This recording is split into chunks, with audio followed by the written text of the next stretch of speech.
Hola, buenos días. Qué gusto encontrarnos de nuevo en este amanecer, iniciando una nueva jornada, una nueva oportunidad que nuestro Señor nos regala. Nosotros acá también en Ecuador, terminando nuestro Camporí de la Unión Ecuatoriana.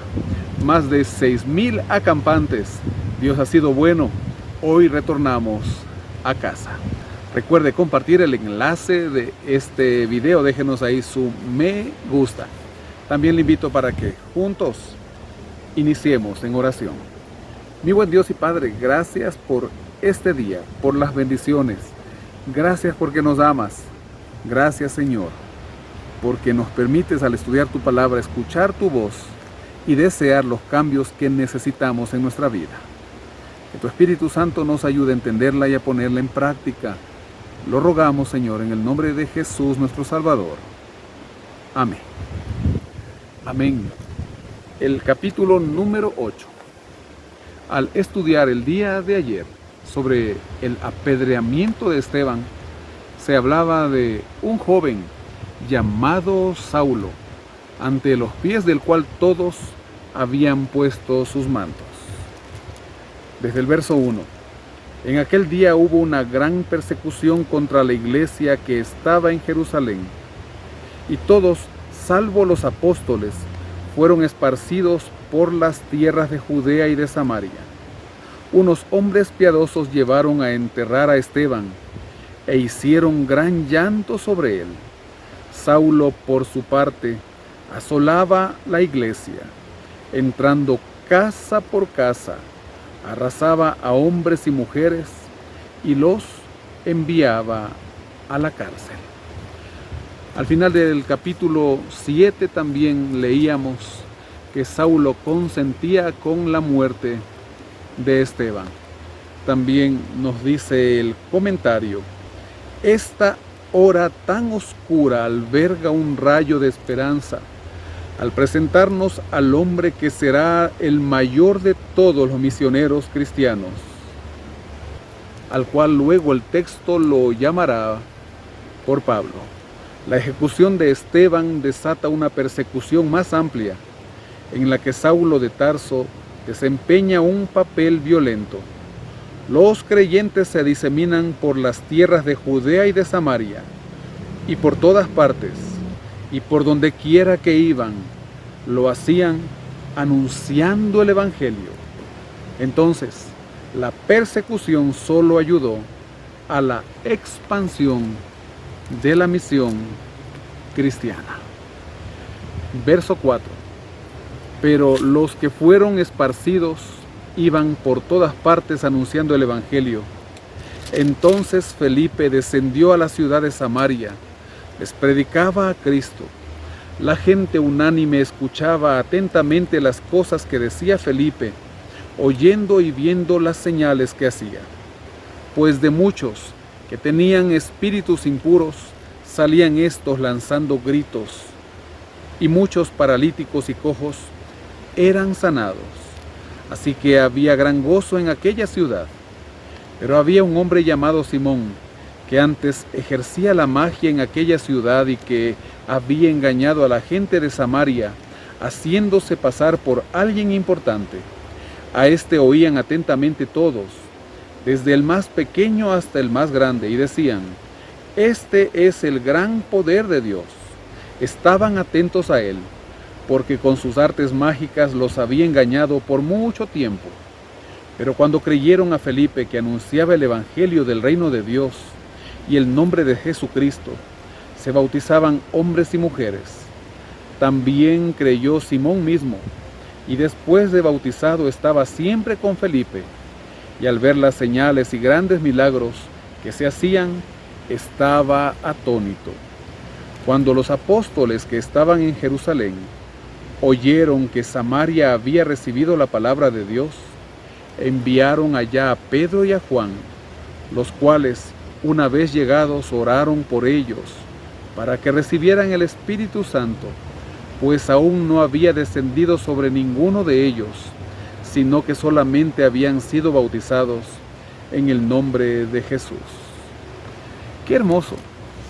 A pesar de la oposición, a pesar que el enemigo ponía todas sus artimañas en contra de los que predicaban el nombre de Jesucristo, el pueblo estaba dispuesto a escuchar.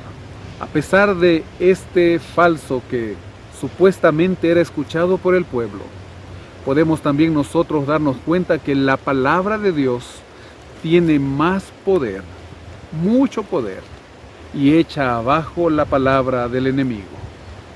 Verso 18.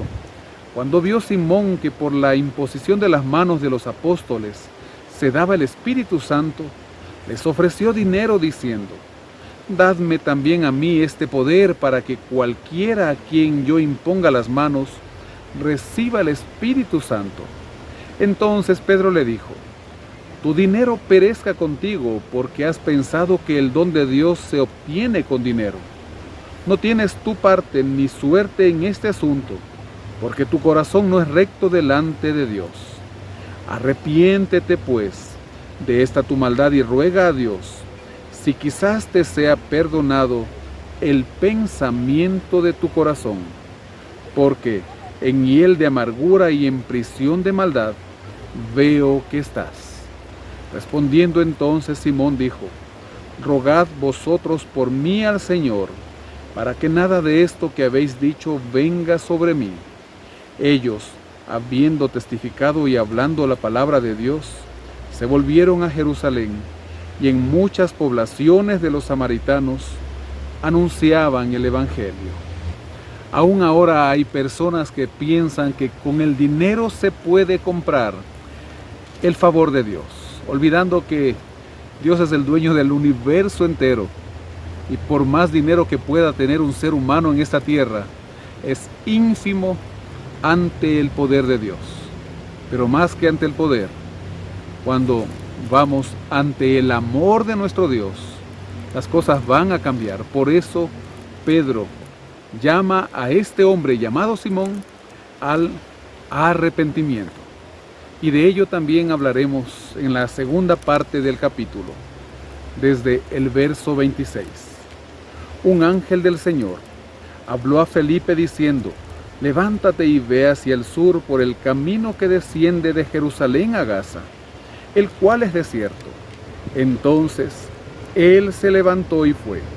Y sucedió que un etíope eunuco, funcionario de Candace, reina de los etíopes, el cual estaba sobre todos sus tesoros y había venido a Jerusalén para adorar, volvía sentado en su carro, leyendo al profeta Isaías, un hombre deseoso de conocer el Evangelio de Dios. Todavía él no sabía sobre Jesucristo. Y el Espíritu envía a Felipe, así como quiere enviarnos también a nosotros, para que hable a este hombre. Como lo dice desde el verso 20. El Espíritu dijo a Felipe: acércate y júntate a ese carro. Acudiendo Felipe lo oyó, que leía al profeta Isaías, y dijo: pero, ¿entiendes lo que lees? Él dijo: ¿y cómo podré si alguien no me enseña? Y rogó a Felipe que subiera y se sentara con él. El pasaje de la Escritura que leía era este: como oveja a la muerte fue llevado, y como cordero mudo delante del que lo trasquila, así no abrió su boca. En su humillación no se le hizo justicia, mas su generación, ¿quién la contará? Porque fue quitada de la tierra su vida. Respondiendo el eunuco dijo a Felipe: te ruego que me digas, ¿de quién dice el profeta esto? ¿De sí mismo o de algún otro? Lo que él leía es Isaías 53. Y tenía la intriga: ¿de quién dice esto el profeta? ¿De sí mismo? ¿Está hablando de otro? Entonces Felipe, abriendo su boca y comenzando desde esta escritura, le anunció el evangelio de Jesús. Yendo por el camino, llegaron a un lugar donde había agua, y dijo el eunuco: aquí hay agua, ¿qué impide que yo sea bautizado? Felipe dijo: si crees de todo corazón, bien puedes. Él respondiendo dijo: creo que Jesucristo es el Hijo de Dios. Mandó parar el carro y descendieron juntos al agua, Felipe y el eunuco, y lo bautizó. Cuando subieron del agua, el Espíritu del Señor arrebató a Felipe y el eunuco no lo vio más, y siguió gozoso su camino. Pero Felipe se encontró en Azoto, y al pasar anunciaba el Evangelio en todas las ciudades, hasta llegar a Cesarea. El poder de la palabra de Dios. Un hombre pidiendo el bautismo. Y Felipe le pregunta aquel requisito clave previo al bautismo. ¿Crees en Jesucristo? Creer es necesario. Si no cree la persona, no puede ser bautizada. Si no tiene la capacidad de creer, un niño muy pequeño, por ejemplo, no puede ser bautizado. Y nos dice también el comentario respecto al verso 39. El evangelista había llegado por medios naturales, pero su partida fue sobrenatural. Esta fue la obra del Espíritu Santo. Y hoy el Espíritu Santo también quiere actuar por medio nuestro en otras personas que desean conocer el amor de Dios. Y lo hará de manera natural y también de manera sobrenatural. Pero nosotros debemos estar dispuestos a recibirlo y dispuestos a predicar el Evangelio, para que lo meditemos durante esta jornada. Mi Padre, gracias porque nos amas, gracias porque nos das la vida y gracias, Señor, porque nos permites hoy iniciar este día junto a ti. Que Dios, el Espíritu Santo, nos acompañe y nos guíe. Te lo rogamos en el nombre de Jesús, nuestro Salvador. Amén. Amén. Le deseo tenga un feliz y bendecido día.